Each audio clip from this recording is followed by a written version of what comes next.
Hi everyone, I hope that you're doing well. Today I will follow step-by-step watercolor painting.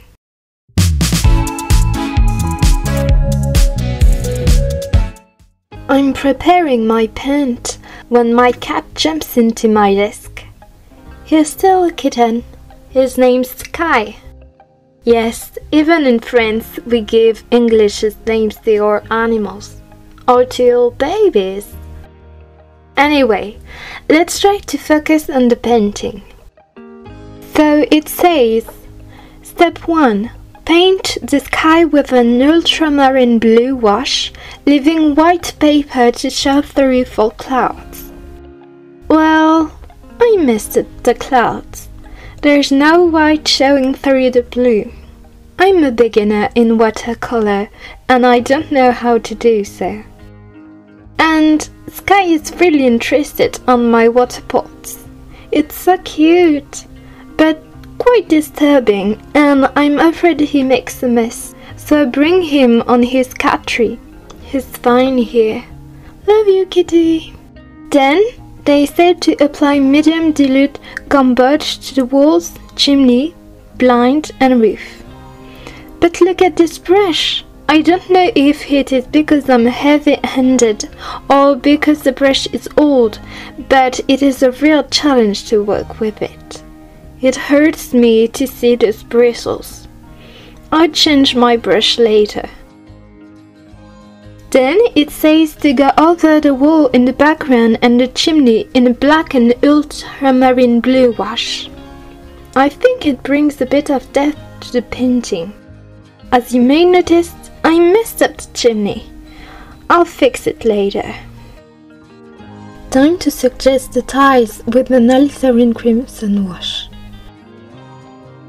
I like this color.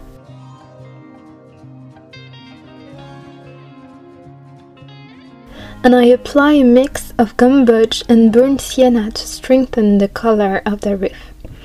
It really makes me think of a southern French house. Now the shadows of the roof. I dilute some black with burnt sienna. But it's getting darker, so I turn on my lamp.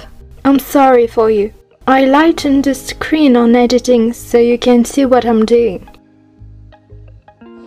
I define the roof ties with the same mixture.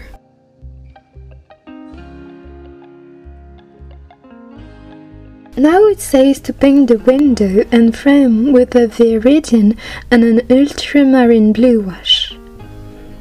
I had never seen a brick like this, but I think it's so cute.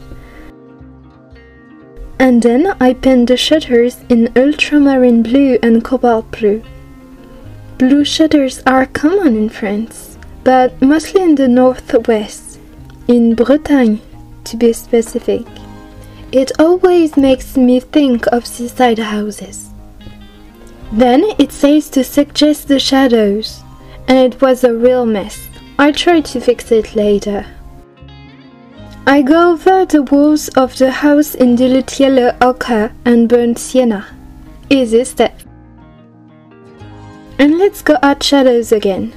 A bit more difficult, but I enjoy doing it. I do few layers.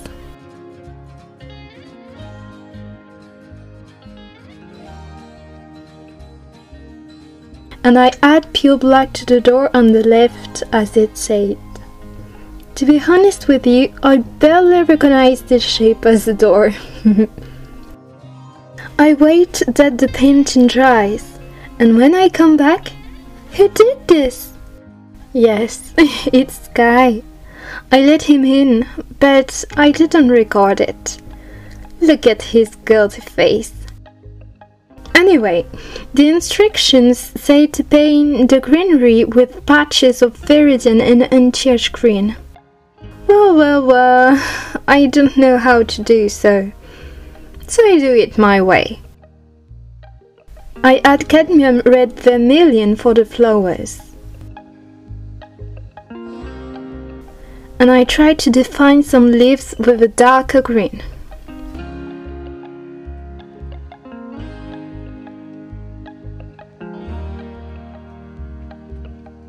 I paint the fence and the flower spot and lightly diluted the yellow ochre and burnt sienna. And it's time for details. I add more leaf shapes to the bushes with another darker green tone. And I reinforce the red of the flowers.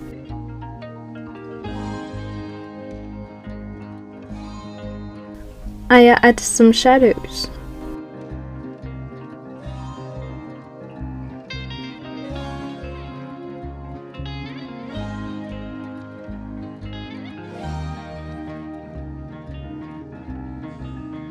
When I tried to paint the windows, I almost ruined the composition. But I decided to continue and add details on the shutters and the bricks.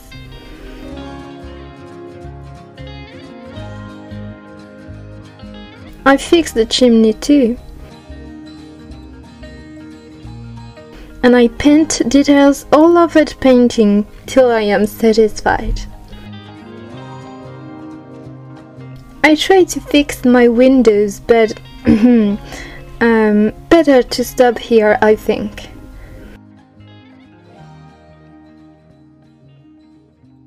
So that's the result. I hope you enjoy seeing me struggling with this step-by-step watercolor painting.